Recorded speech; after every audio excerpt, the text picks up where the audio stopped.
आणि ठाण्यामध्ये प्रभाग क्रमांक 6 मधून शिवसेनेच्या वनिता घोगरे यांचा विजय झालाय। शिवसेनेच्या सरिता ठाकूर विजयी झाल्यात, विश्वजा पेडामकर मात्र पराभूत झाल्यात, तर प्रशांत जाधवर हे विजयी झालेत। ठाकरे गटाचे भालचंद्र देसाई हे मात्र पराभूत झालेत।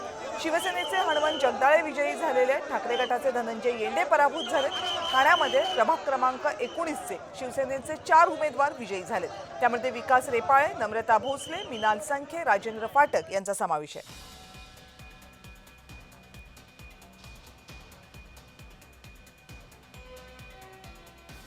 ठाण्यामधला निकाल हा पुन्हा एकदा शिंदेंसाठी खूप महत्त्वाचा होता। जसा मुंबईमधला महत्त्वाचा होता तसाच तो ठाणे आणि नवी मुंबईमधला सुद्धा होता। तर ठाण्यामध्ये काही ठिकाणी ठाकरेंच्या सेनेनं शिंदेंच्या सेनेला मात दिलेली दिसते, मात्र तरीही भाजप आणि शिंदे मिळून ठाण्यामध्ये चांगली लढत झालेली आहे। चांगल्या जागा त्यांना मिळालेल्या आहेत। सत्ता मिळवण्याच्या दिशेनं त्यांना कोणतीही अडचण येताना दिसत नाही। या संदर्भात आणखी माहिती देत आहेत माझे सहकारी कुणाल भोईटे। कुणाल,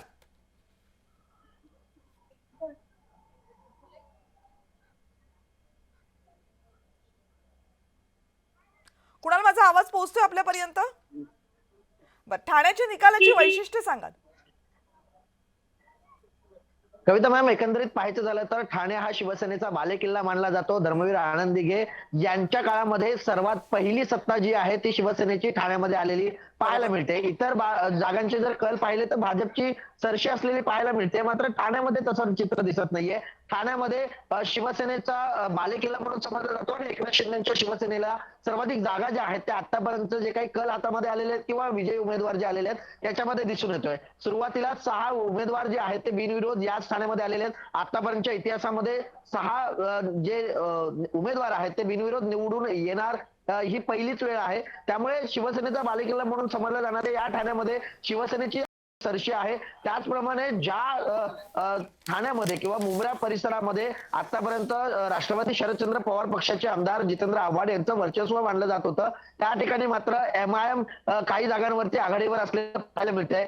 निश्चितच राष्ट्रवादी शरदचंद्र पवार पक्षाचे देखील काही उमेदवार निवडून आलेले आहेत, मात्र जो काही मागच्या वेळेसचा आकडा राष्ट्रवादीचा होता, ज्यावेळेस एकत्र राष्ट्रवादी होती त्यावेळेस हाच आकडा नगरसेवकांचा 36 वरती होता। मात्र आता तो आकडा जो आहे म्हणजे अजित पवारांच्या राष्ट्रवादीला संध्याकाळी 5 वाजेपर्यंत जो काही कल येईल त्याच्यामध्ये 8 ते 9 जागा येण्याची शक्यता आहे। त्याचप्रमाणे शरद पवारांच्या राष्ट्रवादीला 15 जागा येण्याची शक्यता आहे। दोन्ही राष्ट्रवादी जास्तीत जास्त 20 ते 25च्या घरामध्ये ही आकडेवारी जी आहे ती येऊन पोहोचलेली आहे। त्यामुळे भाजप मागच्या वेळेस 23 जागांवरती होता, तोच आता भाजपच्या 4 जागा ज्या आहेत ते वाढवून येण्याच्या शक्यता आहे। आणि शिंदे गटाच्या मागच्या वेळेस शिवसेनेच्या 67 सीट होत्या, त्यातला एक सीट जी आहे ती राजन विचारे यांच्या पत्नी नंदिनी विचारे यांची आहे। त्यामुळे त्या देखील निवडणुकीच्या रिंगणात आहेत। त्यांचा विजय होतो का हे पाहणं महत्वाचं आहे। मात्र ज्यावेळेस सत्तांतर झालं त्यानंतर शिंदेच्या शिवसेनेमध्ये अनेक जणांनी प्रवेश केला आणि शिंदेचा हाच आकडा 87 वर येऊन पोहोचलेला आहे। त्यामुळे या 87 जागांपैकी